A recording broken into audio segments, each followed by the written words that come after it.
श्री दुर्गा सप्तशती देवी कवचम।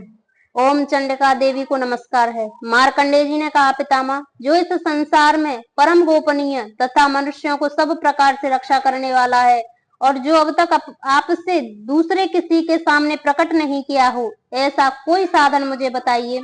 ब्रह्मा जी बोले, ब्रह्मन, ऐसा साधन तो एक देवी का कवच ही है, जो गोपनीय से भी परम गोपनीय, पवित्र तथा संपूर्ण प्राणियों का उपकार करने वाला है। महामुने, उसे श्रवण करो। देवी की 9 मूर्तियां हैं, जिन्हें नवदुर्गा कहते हैं। उनके पृथक प्रथम नाम बतलाए गए हैं। प्रथम नाम शैलपुत्री है, दूसरी मूर्ति का नाम ब्रह्मचारिणी है, तीसरी मूर्ति का नाम चंद्रघंटा नाम से प्रसिद्ध है, चौथी मूर्ति कुष्मांडा कहते हैं, पांचवी मूर्ति का नाम स्कंद माता है। देवी के छठे रूप को कात्यायनी कहते हैं, सातवां कालरात्रि है और आठवां महागौरी के नाम से प्रसिद्ध है। नवीं दुर्गा का नाम सिद्धिदात्री है। ये सब नाम सर्वज्ञ महात्मा वेद भगवान के द्वारा ही प्रतिपादित हुए हैं। जो मनुष्य अग्नि में जल रहा हो, रणभूमि में शत्रुओं से घिर गया हो, विषम संकट में फंस गया हो तथा इस प्रकार भय से आतुर होकर जो भगवती दुर्गा की शरण में प्राप्त हुए हो, उनका कभी कोई अमंगल नहीं होता है। युद्ध के समय संकट में पड़ने पर भी उनके ऊपर कोई विपत्ति नहीं दिखाई देती है।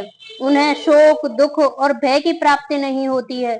जिन्होंने भक्ति पूर्वक देवी का स्मरण किया है, उनका निश्चय ही अभ्युदय होता है। देवेश्वरी, जो तुम्हारा चिंतन करते हैं, उनकी तुम निस्संदेह रक्षा करती हो। चामुंडा देवी प्रेत पर आरूढ़ होती हैं, वाराही भैंसे पर सवारी करती हैं, ऐन्द्री का वाहन ऐरावत हाथी है, वैष्णवी देवी गरुड़ पर ही आसन जमाती हैं, महेश्वरी वृषभ पर आरूढ़ होती हैं, कौमारी वाहन मयूर है, भगवान विष्णु की प्रियतमा लक्ष्मी देवी कमल के आसन पर विराजमान होती हैं, हाथों में कमल धारण किए हुए हैं। वृषभ पर आरूढ़ हुई ईश्वरी देवी ने श्वेत रूप धारण कर रखा है।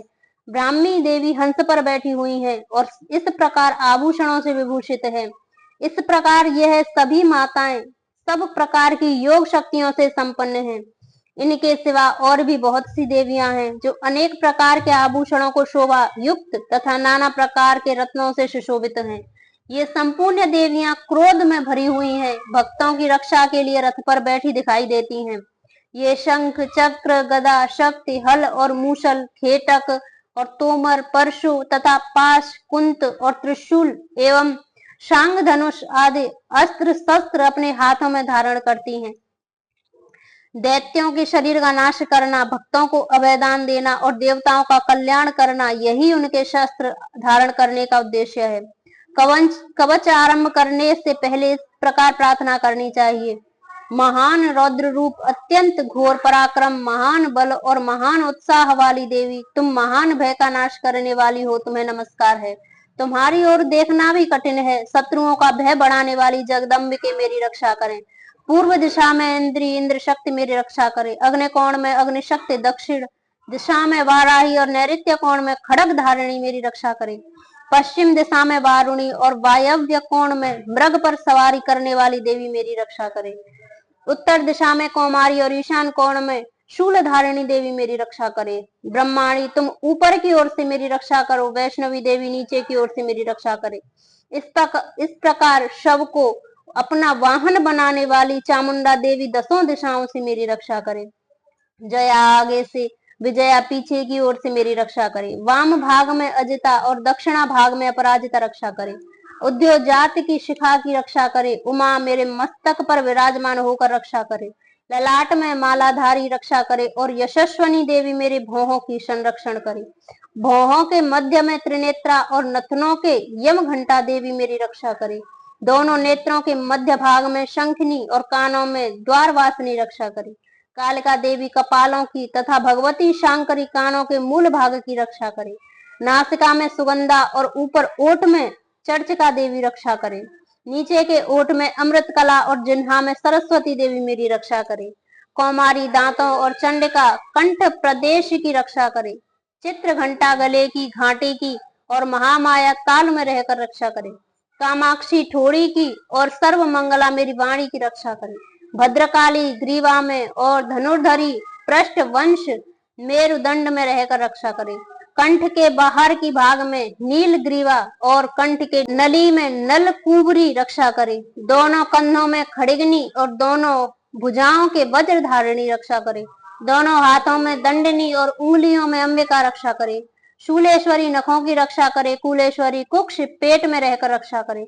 महादेवी दोनों स्तनों की और शोक विनाशिनी देवी मन की रक्षा करे। ललिता देवी हृदय में, शूल धारिणी उदर में रहकर रक्षा करे। नाभि में कामिनी और गुहा भाग में गुहेश्वरी रक्षा करे।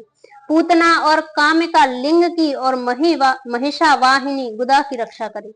भगवती कट भाग में और विंध्यवासिनी घुटनों की रक्षा करे। संपूर्ण कामनाओं को देने वाली महाबला देवी दोनों पिंडलियों की रक्षा करे। नारसिंही दोनों ठुड्डियों की और तेजसी देवी दोनों चरणों पृष्ठ भाग की रक्षा करे।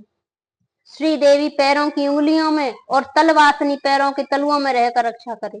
अपनी दाढ़ों के कारण भयंकर दिखाई देने वाली दृष्टांकला देवी नखों की और ऊर्ध्व केशनी देवी केशों की रक्षा करे। रोमावलियों के छिद्रों में कौबेरी और त्वचा की वागीश्वरी देवी रक्षा करे। पार्वती देवी रक्त, मज्जा, वसा, मांस, हड्डी और मेद की रक्षा करे। आंतों की कालरात्रि और पित्त की मुकुटेश्वरी रक्षा करे। मूलाधार आदि कमल केशों में पद्मावती देवी और कफ के चूड़ामणि देवी स्थित होकर रक्षा करे। नख के तेज की ज्वालामुखी रक्षा करे। जिसका किसी भी अस्त्र से भेदन नहीं हो सकता है, वह अभेद्या देवी शरीर के समस्त संधियों में रहकर रक्षा करे। ब्रह्माणी आप मेरे वीर्य की रक्षा करें। क्षत्रेश्वरी छाया की तथा धर्म धारिणी देवी मेरे अहंकार, मन और बुद्धि की रक्षा करें। हाथों में वज्र धारण करने वाली वज्र हस्ता देवी मेरे प्राण, अपान, व्यान, उदान और समान वायु की रक्षा करे। कल्याण से शोभित होने वाली भगवती कल्याण शोभना मेरे प्राण की रक्षा करे। रस, रूप, गंध, शब्द और स्पर्श इन विषयों का अनुभव करते समय योगिनी देवी रक्षा करे तथा सत्वगुण, रजोगुण और तमोगुण की रक्षा सदा नारायणी देवी करे। वाराही आयु की रक्षा करे। वैष्णवी धर्म की रक्षा करे। चक्रिणी चक्र धारण करने वाली देवी यश, कीर्ति, लक्ष्मी, धन तथा विद्या की रक्षा करे। इंद्राणी आप मेरे गोत्र की रक्षा करें। चंडिके तुम मेरे पशुओं की रक्षा करें। महालक्ष्मी पुत्रों की रक्षा करे और भैरवी पत्नी की रक्षा करे। मेरे पथ की शुभता तथा मार्ग की क्षेम करी रक्षा करे। राजा के दरबार में महालक्ष्मी रक्षा करे और सब ओर व्याप्त रहने वाले विजया देवी संपूर्ण भय से मेरी रक्षा करे। देवी जो स्थान कवच में नहीं कहा गया है अतएव रक्षा से रहित है, वह सब तुम्हारे द्वारा सुरक्षित है, क्योंकि तुम विजयशालिनी और पाप नाशिनी। यदि अपने शरीर का भला चाहे तो मनुष्य बिना कवच के कहीं एक पग भी न जाए, कवच का पाठ करके ही यात्रा करे। कवच द्वारा सब ओर से सुरक्षित मनुष्य जहां जहां भी जाता है वहां वहां उसे धन लाभ होता है तथा संपूर्ण कामनाओं की सिद्धि करने वाली विजय की प्राप्ति होती है।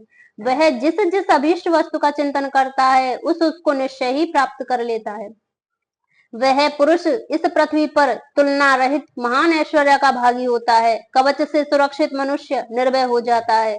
युद्ध में उसी की पराजय नहीं होती। वह तीनों लोकों में पूजनीय होता है। देवी का कवच देवताओं के लिए भी दुर्लभ है। जो प्रतिदिन नियम पूर्वक तीनों संध्याओं के समय श्रद्धा के साथ इसका पाठ करता है उसे देवी कला प्राप्त होती है तथा वह तीनों लोकों में कहीं भी पराजित नहीं होता। इतना ही नहीं, वह अपमृत्यु से रहित हो 100 से भी अधिक वर्षों तक जीवित रहता है।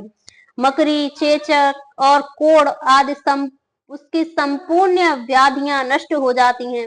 कनेर, भांग, अफीम, धतूरे आदि का स्थावर विष, सांप और बिच्छू आदि के काटने पर चढ़ा हुआ जंगम विष तथा अहिफेन और तेल के संयोग आदि से बनने वाले कृत्रिम विष, ये सभी प्रकार के विष दूर हो जाते हैं।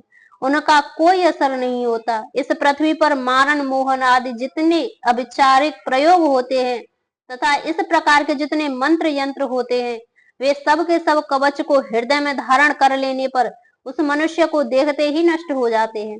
ये ही नहीं, पृथ्वी पर विचरने वाले ग्राम देवता, आकाशचारी, देव विशेष, जल के संबंध से प्रकट होने वाले गण, उपदेश मात्र से सिद्ध होने वाले निम्न कोटि के देवता, अपने जन्म के साथ प्रकट होने वाले देवता, कुल देवता, माला, कंठमाला आदि, डाकनी, शाकनी, अंतरिक्ष में विचरने वाले अत्यंत बलवती भयानक डाकनियां, ग्रह, भूत, पिशाच, यक्ष, गंधर्व, राक्षस, ब्रह्म राक्षस, बेताल, कुष्मांड और भैरव आदि अनिष्टिक कारक देवता भी हृदय में कवच धारण किए रहने पर मनुष्य को देखते ही भाग जाते हैं। कवचधारी पुरुष को राजा से सम्मान वृद्धि प्राप्त होती है। यह कवच मनुष्य के तेज की वृद्धि के लिए करने वाला और उत्तम है। कवच का पाठ करने वाला पुरुष अपनी कीर्ति से विभूषित भूतल पर अपने श्रेयस के साथ साथ वृद्धि प्राप्त करता है।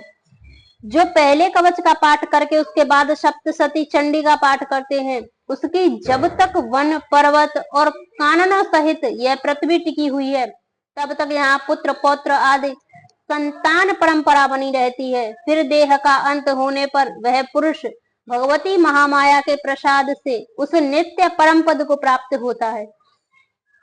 देवताओं के लिए भी दुर्लभ है। वह सुंदर दिव्य रूप धारण करता है, कल्याण में शिव के आनंद का भागी होता है।